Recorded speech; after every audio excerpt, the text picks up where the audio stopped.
The Supreme Court upheld a gun control law intended to protect victims of domestic violence. Natalie Bruen reports from the Supreme Court.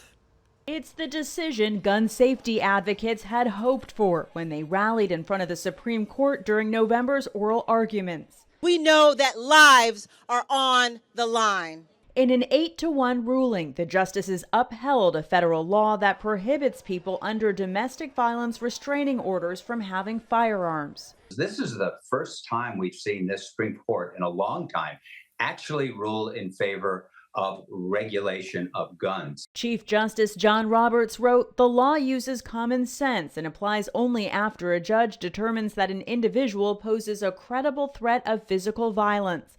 The court ruling against the challenge brought by 23-year-old Zaki Rahimi of Texas, indicted for possessing a firearm while having a restraining order against him. This case stemmed from the High Court's Bruen decision 2 years ago, which expanded gun rights, saying history and tradition should determine whether laws regulating firearms are constitutional. While history has a role to play in constitutional analysis, it has to be calibrated, against the issues of present day. Emma Brown is the executive director of the Giffords Law Center to prevent gun violence. It's important to remember that this case, all it does is preserve the status quo. And the status quo in this country is a tremendously dangerous country for women and for domestic violence survivors. Legal experts expect Friday's opinion will provide more clarity for lower courts as they decide other Second Amendment cases.